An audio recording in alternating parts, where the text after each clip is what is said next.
Agosto ang simula ng klase sa mga pampublikong paaralan sa Malabon dahil sa pinsalang iniwan ng malawakang baha. May unang balita live si James Salusin. James, kumusta na ang sitwasyon ngayon dyan?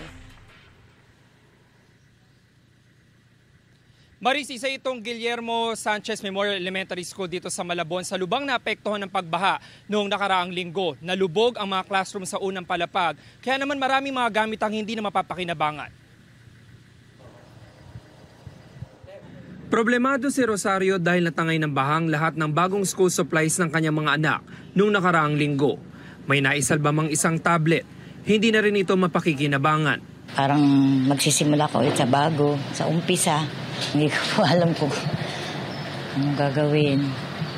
Kung meron na magbigay ng tulong, yun po. Sana po meron. Doble dagok para sa pamilya, lalo't nasira rin ang lampas tao na bahang appliances nila sa bahay, tulad ng TV, washing machine at refrigerator. Ang last po nun parang undoy, pero hindi naman po gantong kataas.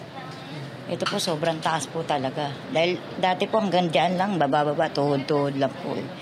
Ngayon po talaga, sobra. Nabasa rin ang mga gamit pang eskwela ng apo ni Aling Yolanda na incoming grade 5 student. Unti-unti pagpundar ng gamit. Ang libro naman, di ko alam kung nabasa sa school. Kasi pati school basa yung Guillermo dyan. Ang kabuhayan niyang sari-sari store, hindi rin nakaligtas sa baha. Back to normal.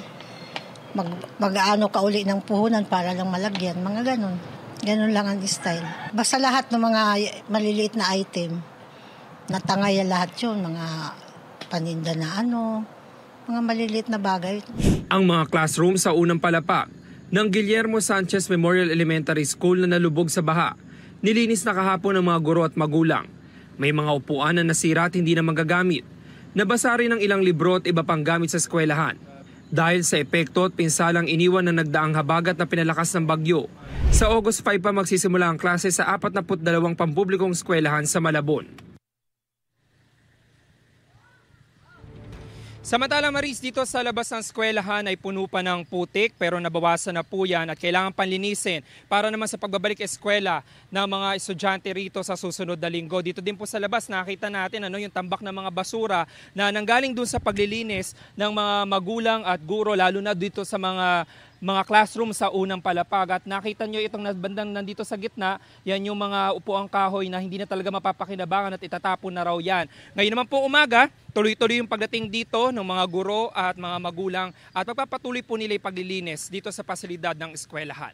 Yan muna yung unang balita mula rito sa Malabon. Ako po si James Agustin para sa GMA Integrated News. Mga kapuso, para una ka sa mga balita, mag-subscribe sa GMA Integrated News sa YouTube. Sa mga kapuso abroad, subaybayan niyo po kami sa GMA Pinoy TV at sa www.gmanews.tv.